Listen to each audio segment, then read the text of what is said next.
kita, sebagaimana kita tahu, kita bukan kerajaan, kita pembangkang. Jadi bajet tu kita kira dari segi dasarnya valid for 2 years. Kalau kerajaan, belah kerajaan, dia kena bentang tiap-tiap tahun sebab dia perlukan jumlah untuk dibelanjakan. Dia bukan hanya bentang polisi, but dia have to bentang figures. Kita pembangkang, kita fikir tidak perlu ada tiap-tiap tahun sebab kita pembangkang, kita tidak bentang figures, kita tidak bentang quantum, kita bentang dasar, so that dasar still remain.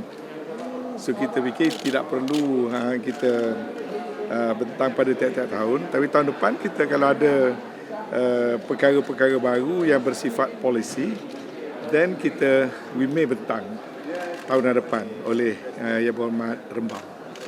Jadi untuk tahun ini masih valid polisi-polisi yang kita cadangkan, dan kita bercadang pada hujung tahun ini nanti atas nama Muafakat Nasional kita akan mengadakan satu convention untuk menggarap polisi-polisi baru untuk negara, dan kita akan bentangkan pada tahun 2020. Jadi untuk tahun ini tidak perlu ada pembentangan.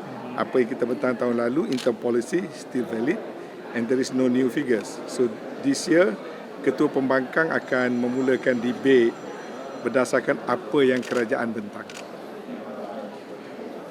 You get me or not? So because kita opposition, kalau kita bentang tiap-tiap tahun, benda tu not necessary. Policy doesn't change every year. But the figures dan sebagainya itu, that for government to come up with the figures, not for the opposition. Kita still cuma peringkat policy. But next year certainly I think we need to bentang again, because there will be some new policy recommendation as far as Muafakat Nasional punya group is concerned. So insyaAllah next year, but not this year.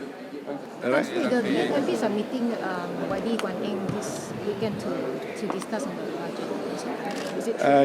Not specifically BN MPs to meet, but there is a suggestion for opposition to get some kind of briefing from Minister of Finance. It may take place, it may not take place, but to me, anything that can help to enlighten the members of the House, I think is something good and constructive. It should not be too partisan, because when it comes to budget, what is important, what is the good thing for the people. I think the people must come first. We should not discuss along political divide. The people's interest must come first. So if the Finance Minister feels that he need to give certain clarification, I would support the idea of BN MPs and also Bloc Pembangkang to meet the Finance Minister. Otherwise, the House itself, the debate, is a forum where we can put forward our opinion after listening to the budget presentation on Friday. So it is not compulsory for opposition to table its alternative budget every year. And last year we did once, and this year we changed our strategy. As far as the opposition is concerned, we will watch the budget 2020, see what are the gist of it. Okay. And then we had our meeting on Friday and Sunday to what we call to formulate our strategy, whether we should suggest to government or whatsoever follow-up action.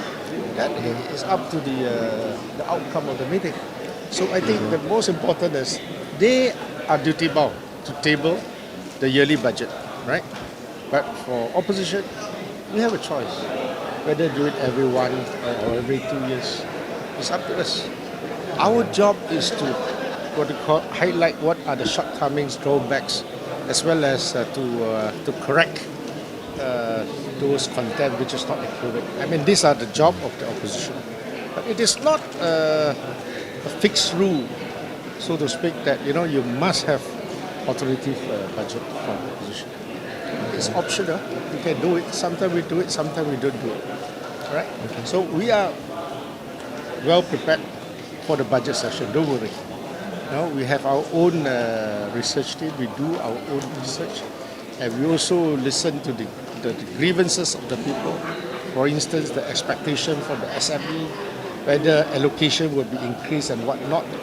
how to provide a more conducive business environment, how to help the poor.